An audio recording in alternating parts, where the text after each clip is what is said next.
Let's look at the next chapter. Chapter 13. Shut your face. With an exclamation mark too.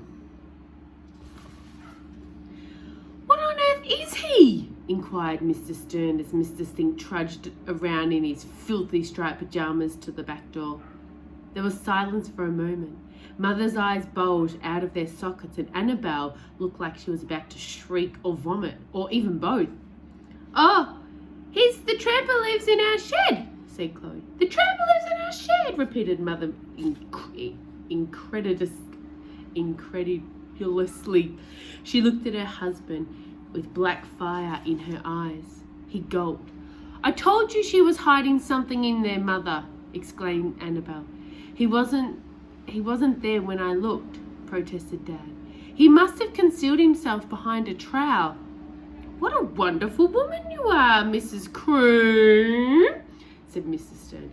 I read about your policies on the homeless, about driving them off the streets, and I had no idea you meant we should drive them into our homes and let them live with us.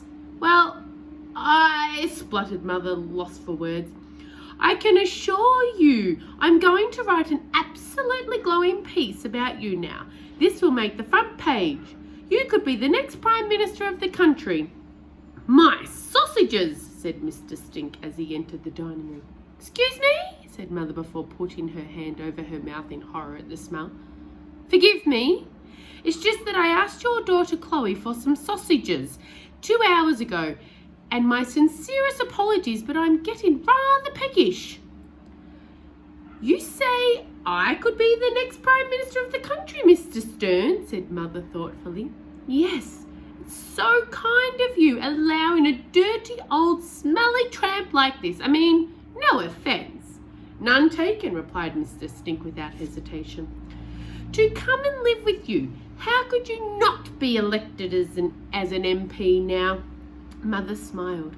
In that case, she said, turning to Mr. Stink, how many sausages would you like, my very good friend, who lives in my shed and hardly stinks at all? No more than 9, please, replied Mr. Stink.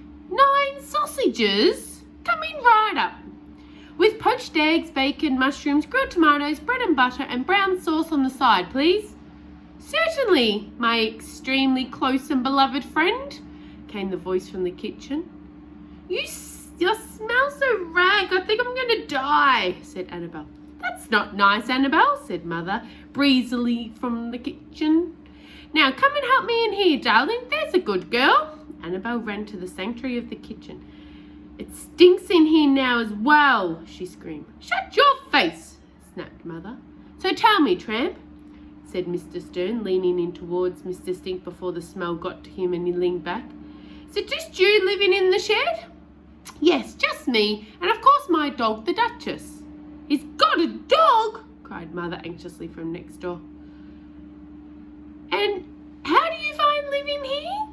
Continued Mr. Stern. Nice, said Mr. Stink, but I warn you, the service is painfully slow.